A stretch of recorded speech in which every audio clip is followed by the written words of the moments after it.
بسم اللہ الرحمن الرحیم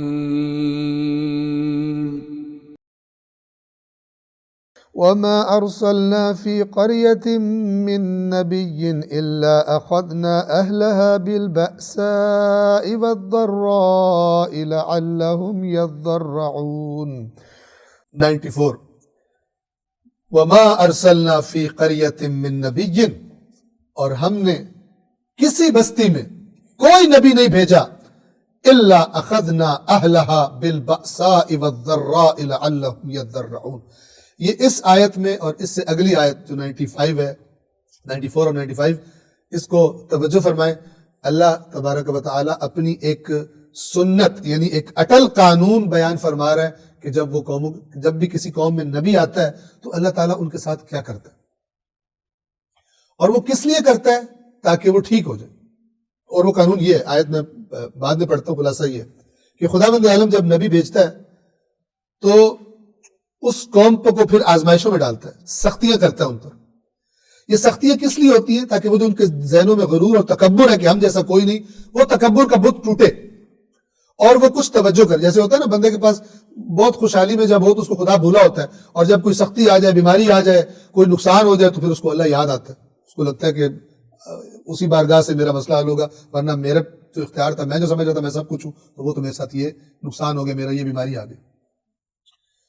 تو خداوند عالم مصیبتیں بھیجتا ہے، سختیاں، تاکہ ان کا تکبر ٹوٹے اور وہ اللہ کی طرف آئیں.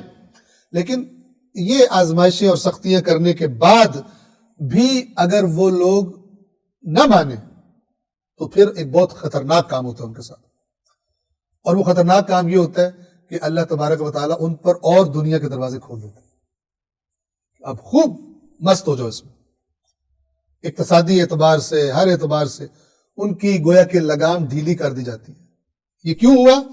اللہ کے نبی کے پیغام کو نہیں مانا، پھر خدا نے سختیوں میں ڈالا تاکہ ٹوٹے تکبر اور اپنی اوقات میں آئیں اور توجہ کرے اس طرف. پھر بھی نہیں کیا تو اب خداوند عالم کہتا ہے کہ اب تم آزاد ہو اور ان پہ دروازے کھول دو.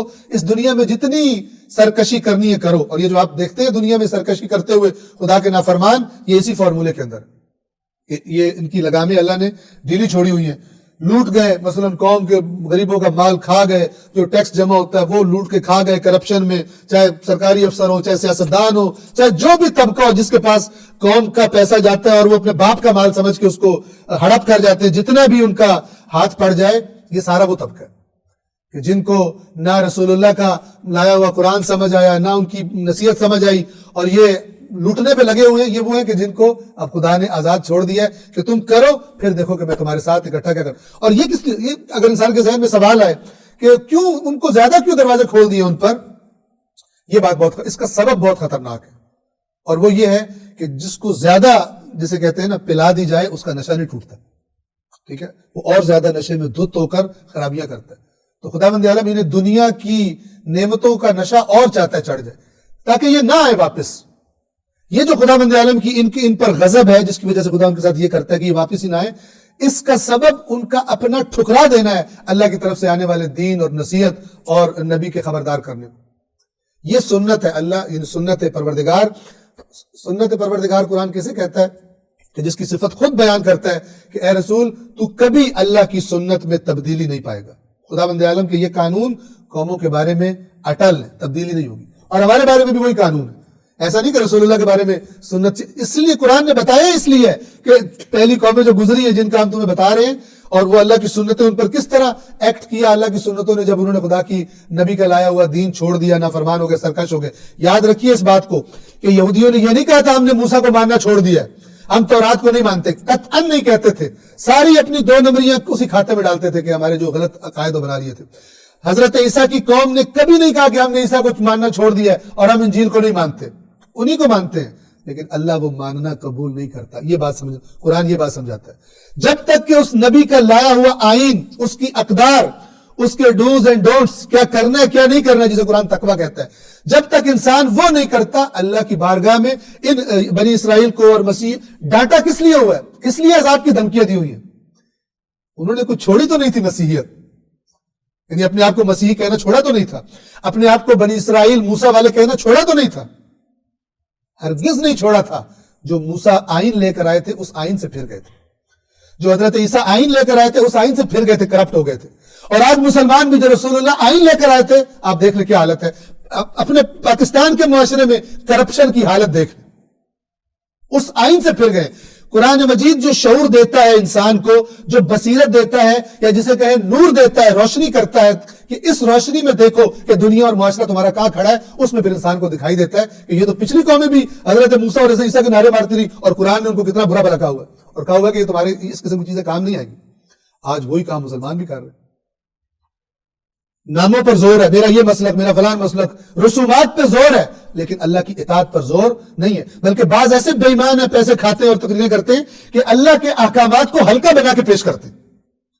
اللہ کے جو احکام ہیں واضح، جن کے بارے میں خداوند عالم نے قرآن میں بھرمار کی ہوئی تکرار کی، ان کا مذاق بناتے ہیں اور عوام کے ذہنوں میں ان کو ہلکا بنا کے پیش کرتے ہیں جیسے یہ بڑی ان امپورٹنٹ چیزیں ہیں.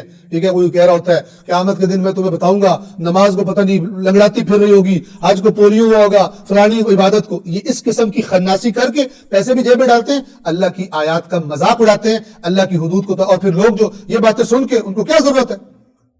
ان کو کیا ضرورت ہے زحمت کرنے کے دن میں 5 دفعہ اٹھ کے وہ نماز پڑھیں، اپنے واجبات ادا کریں، جو کرو کھاؤ پیو، کسی کی ضرورت نہیں ہے، موجے کرو، بری محفلوں میں جاؤ، صرف تم نے یہ رسم ادا کرنی، تمہاری جنت پکی ہے. اس قسم کے کرپٹ لوگوں نے لوگ قیامت کے دن اس قسم کی باتوں پہ چلنے والے لوگ اللہ کے بارگاہ میں کیا کریں گے؟ کوئی جواب نہیں ان کے پاس. خدا کہے گا میری کتاب تمہارے پاس موجود تھی، تمہارے رسول نے فرمایا تھا میں قرآن چھوڑ کے جا رہا ہوں، اہل بیت چھوڑ کے جا رہا ہوں، تم نے قرآن مجید میں سے کیوں نہیں دیکھا کہ دین کیا ہوتا ہے؟ اللہ تعالیٰ فرماتا ہے یہ ہم نے اس لیے انبیاء بھیجے اور کتابیں نازل کی تاکہ کسی کے پاس کوئی حجت نہ رہ جائے کہ قیامت کے دن اللہ سے کہے کہ یہ ہو گیا تھا تو وہ ہو گیا تھا. یہ سب باتیں پچھلی قوموں کی کرپشنز کیوں وہ خراب ہوئی، اللہ نے غلط لوگ دین بتانے والے انہوں نے کیا کیا، کیا خیانت کی، سب اللہ نے بار بار قرآن مجید میں بتایا ہوا. لیکن اس کے باوجود آپ دیکھ لیں کہ یہ کتاب معاشرے سے عملی طور پر، یعنی انسان اس سے دین سیکھے، غائب ہے. اور اتنے بڑے بڑے جاہل وجود میں آ گئے ہیں جو اپنے آپ کو عالم کہتے ہیں اور پبلک کی، عوام کی حوصلہ شکنی کرتے ہیں قرآن پڑھنے سے. کہتے ہیں قرآن کو نہیں اکیلے پڑھنا ورنہ گمراہ ہو جاؤ گے. کیوں کہتے ہیں؟ اس لیے کہ جو مسلکی کھچڑیاں پکائی ہوئی ہیں، جو نظریات جو قرآن جن کی تائید نہیں کرتا وہ بنائے ہوئے اور اندھا دھند بزرگ پرستی کر رہے ہیں اور آیات قرآن کو توڑتے موڑتے ہیں. انہیں پتا ہے کہ جب ایک سادہ ذہن کا بندہ، ایک جس کی برین واشنگ نہیں کی گئی بار بار تلقین کر کے، اس کو جب یہ آیات پڑھے گا وہ اعتراض کرے گا تو پھر ہم کیا کریں گے؟ لہذا پبلک کو رکھو ہی قرآن سے دور. اتنا ڈرا دو، اس کو چومنے کا ثواب، اس کو دیکھنے کا ثواب، اس کے تمیز بنانے کا ثواب، اس کے فلان کرنے کا ثواب، اس سے جناب کولیسٹرول کم کرنے کے لیے سورہ رحمان سننا، یہ سب کچھ سکھاؤ، لیکن وہ کام نہ کرنے دو جس کے لیے اللہ نے قرآن نازل کیا. عقل کہاں گئی ہوئی؟ اللہ کو نہیں پتا تھا کہ یہ قرآن اکیلا کوئی پڑھے گا تو گمراہ ہو جائے گا. اللہ کو سب پتا تھا، اور اللہ کو یہ بھی پتا تھا کہ پچھلی قوموں نے اپنی کتابوں کے ساتھ کیا کیا اور یہ مسلمان کیا کرنے. اللہ نے اتمام حجت کر دیا، جو پڑھے گا اس پر کھل جائے گا، جو پڑھے ہی نہ موجود کرے. اب یہ آیت نمبر 94 اور 95 اس سنت خدا کا بیان. اللہ تعالیٰ فرما رہا ہے وَمَا أَرْسَلْنَا فِي قَرْيَةٍ مِّن نَبِيٍّ، اور ہم نے جس بستی میں بھی نبی بھیجا، إِلَّا أَخَذْنَا أَهْلَهَا بِالْبَأْسَاءِ وَالضَّرَّاءِ، تو وہاں پر رہنے والوں کو آزمایا. کس کے ذریعے؟ بالبأساء والضراء. دونوں سختی اور مصیبت کے معنی میں ہے، لیکن بأساء کے بارے میں کہا جاتا ہے کہ اس سے مراد وہ سختی ہے جو انسان کے بدن کو برداشت کرنی پڑتی ہے.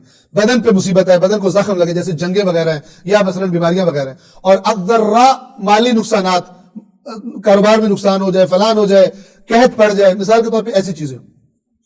تو اللہ نے جب نبی بھیجا تو ساتھ یہ بھی کیا. یہاں پر ایک اور بات بھی سن لیں.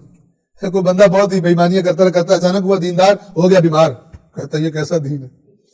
پہلے نہ میں بیمار ہوتا تھا نہ میں کچھ ہوتا تھا، کلمہ پڑھا ساتھ ہی بسترے پہ لیٹ گیا. خدا حافظ دین صاحب، ہمیں نہیں چاہیے، ہم اس کفر میں اچھے. اس کا دین کیا ہے؟ یعنی عقلی اور شعوری نہیں ہے، اس کا دین ہے فائدے نقصان کو دیکھنے والا. یہ آیا کسی وجہ سے حادثاتی طور پر، لہذا روایات میں ہے، ائمہ ہمارے کا فرمان اصول کافی کے مقدمے میں ہے، جو بغیر علم کے، یعنی علم کی بنیاد پر جو دین میں داخل نہیں ہوا وہ اسی بنیاد پہ نکل بھی جاتا ہے. جو علم یعنی آگاہی اور شعور کی بنیاد پہ دین کو اپناتا ہے وہ کیسے ہٹے؟ اس نے ہٹنا ہوتا تو وہ اپناتا ہی نہ اس کو. اس نے تو دیکھا اپنے عقل شعور سے اور اس کے بعد کہا کہ یہ دین میرے لیے بہترین ہے ان سب میں سے. جو حضرت شعیب کہہ رہے تھے کہ ہمیں اللہ نے نجات دے دیا تمہارے اس خرافاتی دین سے، اور تم کہہ رہے ہو دھمکی لگا کے کہ پھر ہم آ جائیں۔ اب جو کمزور ایمان والا کیا کہے گا، بھائی میں تو کاروبار میرا سارا یہ لوٹ لیں گے اور یہاں سے نکال دیں گے، میری سارے ریلیٹیوز یہاں رہتے ہیں، تو میں تو واپس جا رہا ہوں۔ رسول اللہ کے زمانے میں بعض لوگ مسلمانوں کے بعد واپس چلے گئے تھے، لیکن جو عقل اور شعور سے آیا وہ ایسا کام نہیں کرتا۔ تو جیسے ہی نبی بھیجا تو ہم نے انہیں تنگی اور سختی میں اب برے لوگ آپ کے خیال میں کیا کہتے ہوں گے، جب سے یہ آیا منحوس ہمارا سارا بیڑا غرق کر دیا۔ قرآن مجید نے بتایا، وہ سورہ یاسین آپ پڑھتے ہیں، اس میں کیا فرمایا ہوا کہ انہوں نے کہا کہ انا تطیرنا بکم، ہم نے فعال نکالی ہے، اور فعال میں آیا تو اللہ کے نبیوں سے کہہ رہے ہیں ہم نے فعال نکالی، اور فعال میں یہ آیا کہ تم منحوس ہو، اللہ کے نبیوں سے کہہ رہے تم منحوس ہو، جب سے تم آئے ہو ہمارا تم نے سارا کام خراب کر دیا، اور لئن لم تنتہوا لنرجمنکم، اور اگر تم باز نہ آئے گی حرکتیں کرنے سے جو ہماری بستی میں کر رہے ہو، ہم تمہیں پتھروں سے سنگسار کر دیں گے، یہ اللہ کے نبیوں سے کہہ رہے ہیں۔ اس ہمارے معاشرے میں، کسی بھی معاشرے میں جہاں کرپشن ہے، وہاں جو بھی آواز بلند کرے گا اس کو ایسی باتیں سننے کو ملیں گی، کیونکہ اگر وہ کامیاب ہو جائے، اگر وہ کامیاب ہو آگے آ جائے تو یہ بے ایمان کہاں جائیں گے، ان سے نکالنا پڑے گا ان کو واپس پیسہ، اتنا پیسہ کھایا ہوا ہے اور اتنے بندوبست کیے ہوئے ہیں، اتنے وکیل خریدے ہوئے ہیں، اتنے جج باز نے خریدے ہوئے ہیں، پتہ نہیں بلکہ بعض خود نوکریاں دی ہوئی ہیں اپنی حکومتوں کے زمانے میں، تو انہوں نے تو نمک حلالی کرنی ہے، تو یہ اتنا آسان کام نہیں ہوتا۔ لہٰذا آپ دیکھیں کہ انبیاء کو لوگ ویلکم نہیں کرتے تھے۔ اللہ تعالیٰ فرما رہا ہے وَمَا أَرْسَلْنَا فِي قَرْيَةٍ مِّن نَبِيٍّ إِلَّا كَانُوا بِهِ يَسْتَهْزِئُونَ، جو بھی ہم نبی بھیجتے تھے اس کا ٹھٹھا کرتے تھے، مذاق اڑاتے تھے۔ مذاق اڑانا ایک پروپیگنڈے کی شکل ہوتی ہے کہ اس کا مذاق بنا دو، کوئی اس کی بات کو لفٹ نہ کرے، یہ تو جوکر ہے، یہ تو دیوانہ ہے، یہ تو مجنون ہے، یہ تو جادوگر ہے، یہ تو شاعر ہے، اتنا مذاق بناؤ اس کی باتوں کا، لطیفے بنا دو اس کے کہ پبلک ہنسے اور وہ اس کو اسی طرح ایک جوک کی طرح ہی لے، اس کی باتوں کو نہ کر سکے۔ لہذا استہزاء کرنا ایک طریقہ ہے، اور ہم نے جس بستی میں بھی نبی بھیجا وہاں کے رہنے والوں کو تنگی اور سختی میں مبتلا کیا کہ شاید وہ تضرع کریں۔ تضرع کہتے ہیں عاجزی انکساری جس سے ہم کرتے ہیں، یعنی تھوڑے سے ان کا تکبر ٹوٹے، تھوڑا اپنی اوقات میں آئیں اور دیکھیں کہ ہم ہیں کتنے اور کہاں پر ہم نے جھگڑا مول لے لیا۔ اللہ العلی العظیم۔